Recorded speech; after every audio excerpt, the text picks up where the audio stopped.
Did I get you? Comment if I got you. No, don't comment. Don't comment if I got you. So if this video has 0 comments, that's 100% success rate on the scare for me. Merry Christmas, everybody.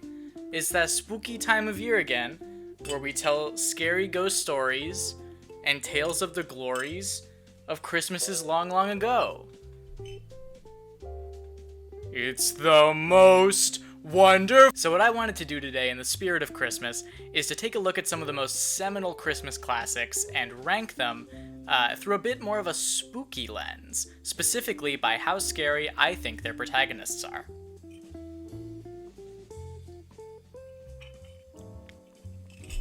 Boo! Gotcha again, bitch. Okay, so what I've done here is I've made a tier list, and I've put in a bunch of Christmas movie protagonists, and we're just gonna kind of go through them and see where they land. So first up, we've got the 60s Grinch. So there's 3 Grinches on this list, because there are 3, the Father, the Son, and the Holy Spirit.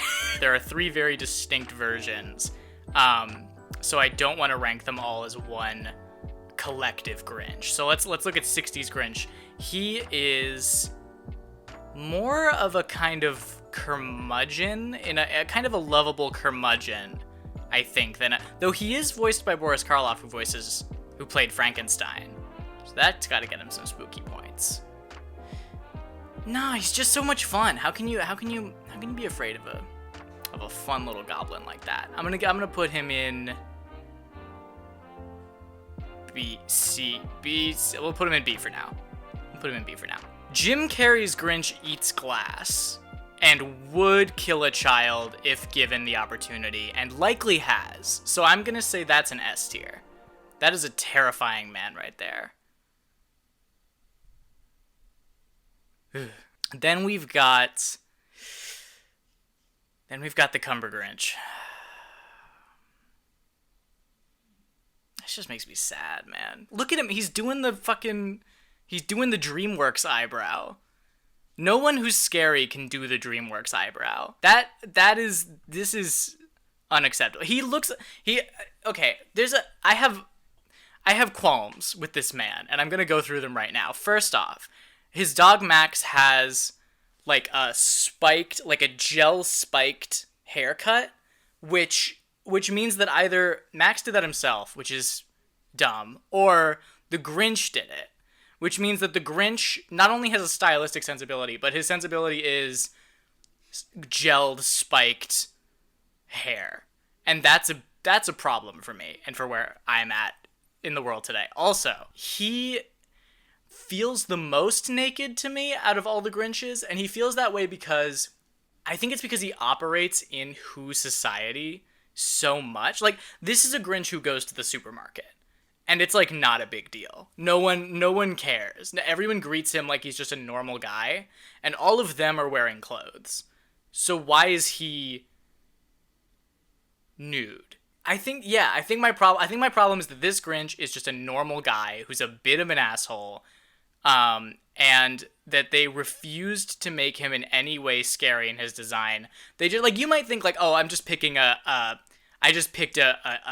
one image where they were trying to make him look, I mean, I'll say it, trying to make him look sexy. They were trying to make him look sexy in this image. And my problem, and my thing is no. Go on Google Images right now, look up Cumbergrinch, and you will find every single image, they're trying to make him look at least a little bit hot. They're trying to make him look at least a little... There were meetings, several meetings, hundreds of meetings in the design process of this Grinch, where everybody sat down in a room and they said, he has to be, in every shot, he has to be at least a little bit fuckable. And that was a conversation that they had. They said, what the kids need now is a fuckable Grinch. And I can't get behind that. That's an F tier. Okay, Kevin McAllister. This is well-worn territory, I feel. We've all been on the internet in the past 10 years. You don't need me to tell you that Kevin McAllister is a war criminal. I mean, and look, there's been a lot of pushback over the years in the Kevin McAllister fandom, where people have talked about, in the actual Home Alone movies, like, at least in the first one, he is not as much of a sociopath as, like, the internet has made it seem like he is. They make it clear in the movie that he, the phone lines have been cut so he can't call the police, and all of his neighbors are away for the holidays. So, like, sure, fine.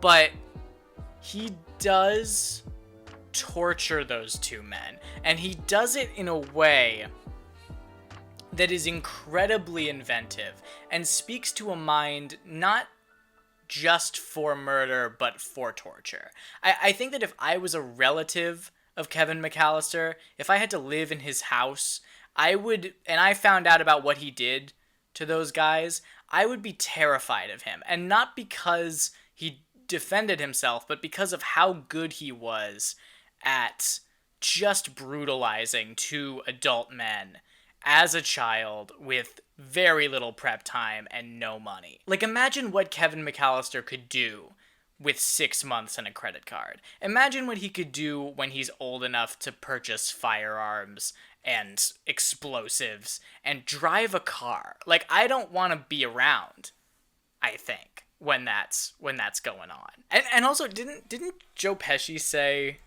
Joe Pesci reveals Home Alone 2 fire hat prank went wrong. I sustained serious burns to the top of my head. Yeah, okay, so when his head is lit on fire, he is actually being burned in that scene. So, okay, yeah, so then Kevin McAllister is the first character on this list with real-world victims. So that's gotta be it. That's gotta be an S tier. This is a fun group. So next up we've got Scott Calvin, a.k.a. Tim Allen from The Santa Claus. Now, this is a tough one for me, because Scott Calvin is the first character on this list who does have a confirmed kill. He does kill Santa Claus.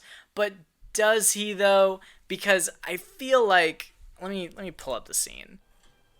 Yeah, he comes out of the house. He's in his underpants. Very good. Quality content. And he... Yeah, okay, so he just yells up at the guy who's on his roof. Santa immediately collapses, falls off the roof dead on impact. Yeah, that is not Tim the Toolman's fault. That is not even criminal negligence. That is 100% on St. Nicholas. And outside of that, Tim is just a business dad who learns a business lesson about how business isn't all that there is about Christmas. And that's not scary to anybody. So I'm gonna put him. But then there's Tim Allen. Though. When you separate Scott Calvin from Tim Allen, the man Tim Allen's energy is frightening to me. It's frightening in a way of, like, if I had to have a conversation with him, if I was in a room and I had to talk to him for an indeterminate amount of time, maybe on a movie set, or I don't know in what situation I'd be talking to Tim Allen, but I feel like he would come into that conversation with an agenda. Do you know what I mean? Like, Tim Allen gives me the vibe of a man who, if he's talking to someone who is younger than he is, he's going to ask them a rhetorical question about cancel culture. Do you know what I mean? And maybe that's not fair. Maybe that's not fair. Because he might be a lovely guy. Some of the projects he's done in the past few years kind of lead me to believe that maybe not. But hey, you never know. You never know. B tier. Then we've got John McClane, the first genuine action star on our list. He will climb through a vent. He will shoot a man with a gun, with any kind of gun. He will do a murder, and he's good. He's pretty good. He's pretty good at doing a murder, especially by the end of the Die Hard series. He's got... Oh, isn't he just blowing up helicopters with rocket launchers by the end of that? John McClane... Kill count. 73 confirmed kills. Okay, so that's pretty high. But here's my thing. John McClane has no problem with killing just any number of vaguely German terrorists. who take 30 hostages in an office building. And a lot of people don't know this, I am not a German terrorist who took 30 people hostage. I haven't even ever taken one person hostage, to my knowledge. So, and I'm man enough to admit that. So I think that for that reason, it's hard for me to imagine a scenario where John McClane is going to be coming at me in a threatening manner in the same way that I can imagine Tim Allen coming at me in a threatening manner. So I'm gonna put him... Is C ridiculous? Because he kills people. He kills people. And I've got Boris Karloff Grinch in B, who has never killed a man in his life. And Tim Allen. Let's put them all in B. But Tim Allen's above John McClane. There we go. Okay. Next up, we've got Frosty the Snowman. Some ancient magic is at play here. And that's frightening, for sure. But he's also just such a silly, goofy guy. And it's hard to be scared of a very silly, goofy guy. I think that the longer you think about Frosty, the more frightening he becomes. He's kind of existentially terrifying. There's a really good My Brother and Me bit where they talk about how as soon as Frosty gets the hat on and comes to life, there are two things that he knows. It is his birthday, and he will soon be dead. Those are the two things that Frosty knows for sure as soon as he comes into this world, and that's pretty terrifying. And just whatever's going on inside that snow does he have organs? Does he have a spine? He has a tongue. A tier. Then we've got Rudolph the Red-Nosed Reindeer from Rudolph the Red-Nosed Reindeer, based on the song Rudolph the Red-Nosed Reindeer. Now, he is very cute. I like Rudolph a lot. I know that's a very controversial take, but he's cute. He's a cute little reindeer who has a red nose, and he teaches us all a little lesson about ourselves. Maybe a little lesson about how we shouldn't judge by the content of one's nose. I think that the scary things about Rudolph are more just the implication that racism not only exists in Santa's workshop, but is so prevalent that they had to make a whole song about it. Rudolph looks good. I like him. So for that reason, he gets a D. Rudolph is a D tier Christmas protagonist, all right? And you can quote me on that. All right, next we've got Jack Skellington. Now, Jack Skellington is by far the most appropriate character to be on this list. His movie is all about bringing the fear back to Christmas. But he's not scary. He's not a scary guy. Nobody thinks Jack Skellington is scary, I feel like. He's not. Look, he's the Pumpkin King. And no one can take that away from him. And he's clearly a great manager. Everybody seems to love him a lot. And he got Christmas rolling in like a couple of days. And that's very impressive. But he doesn't scare me. I'm sorry. He doesn't scare me. Do you want to come on and defend Jack Skellington? I think you should rewatch the movie. What about his monologue about how scary he is? He does. A scary person doesn't need to talk about how scary he is. You know what? Okay, that is a fair point. He's sad because he's too scary. He is the first character on here who's sad because he's too scary. That is true. He sings a whole song about how sad he is about just how fucking good he is at scaring folks. But like, show me your scares. I think that my thing with Jack Skellington is that in text, he's probably the scariest one on this list. But this is a tier list of how scared I am when I look into their eyes. And I gotta say, I just find him so lovable. I'm a fan of Jack Skellington, but unfortunately that means he's pretty low on this list. I won't put him that low. C tier is mean. C tier is unfair to his accomplishments. Yeah. He's done at least everything Kevin McAllister has done. But Kevin McAllister is a child. I feel like a lot of the fear of Kevin McAllister is the potential.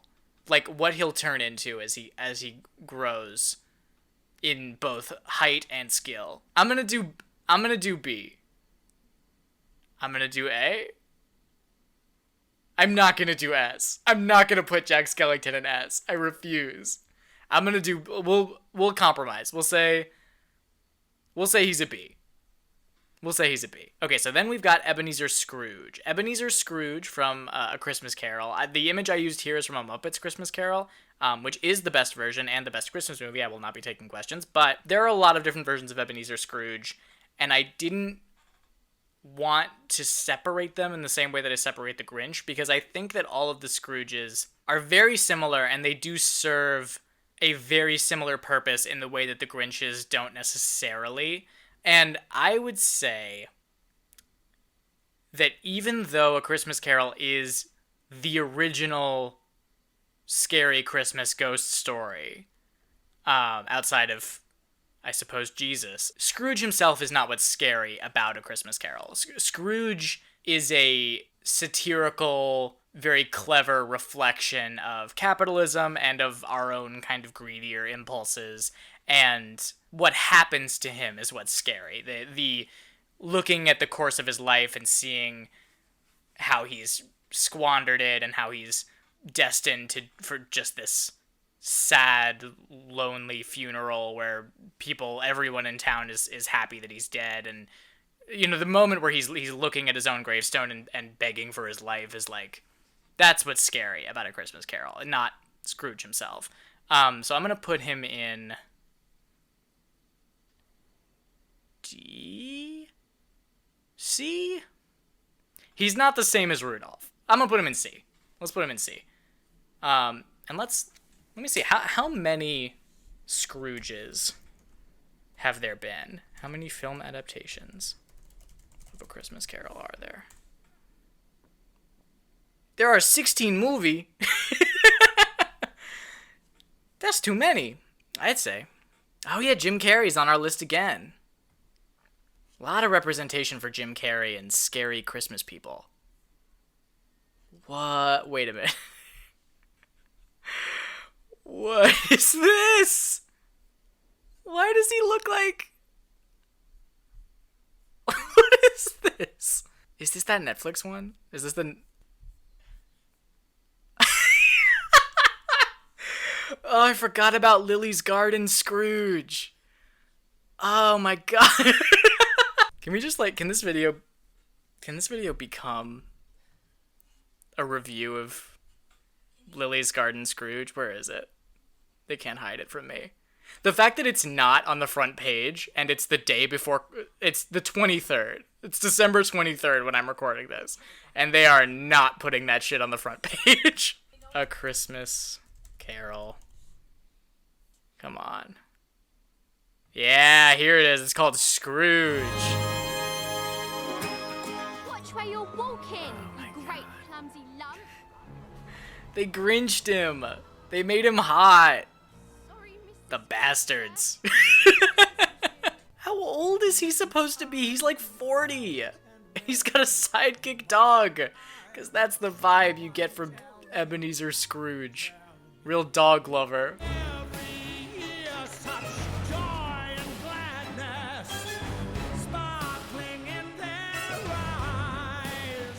The singing does not match the animation on this at all. He looks and sounds like Hugh Jackman. Is he Hugh Jackman?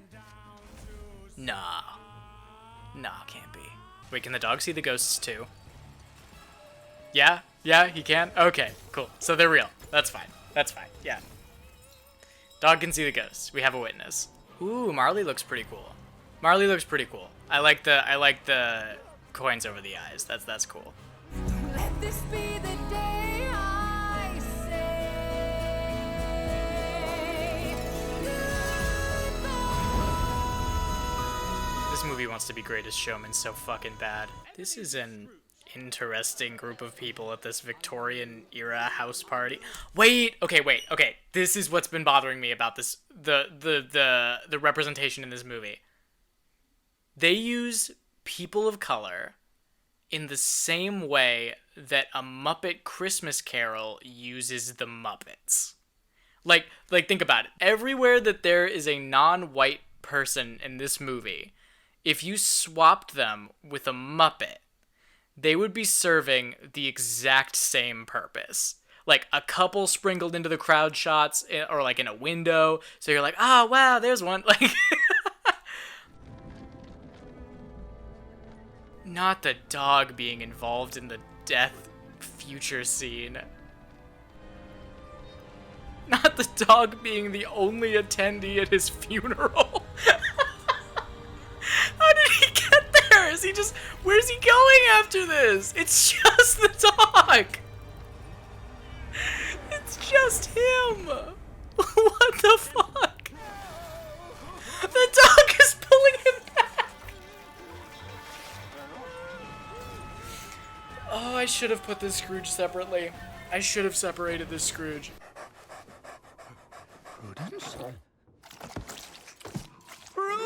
Oh wow, he woke up.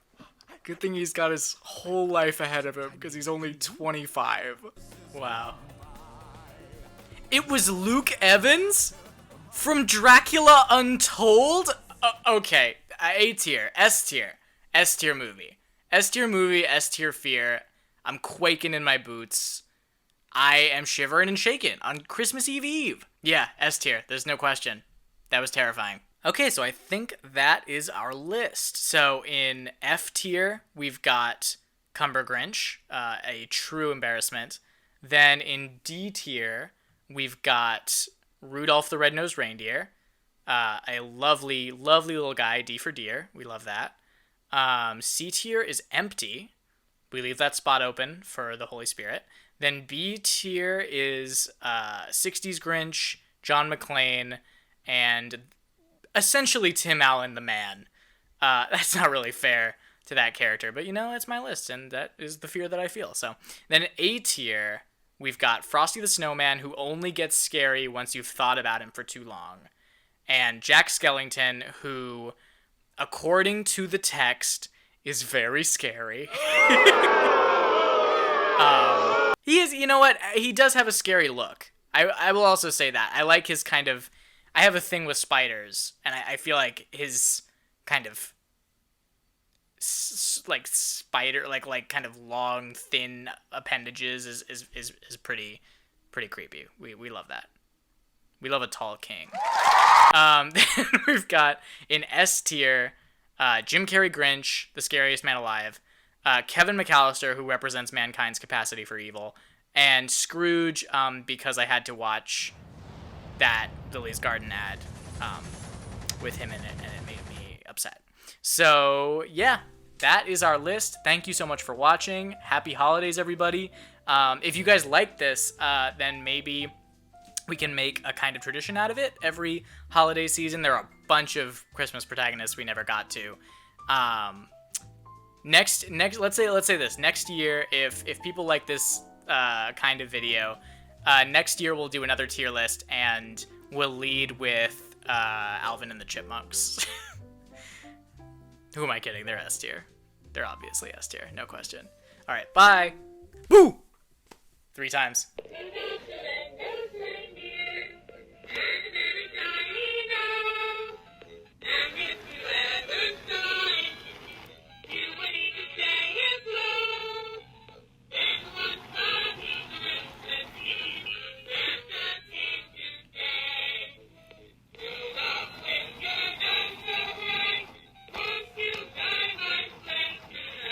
Oh, I almost forgot.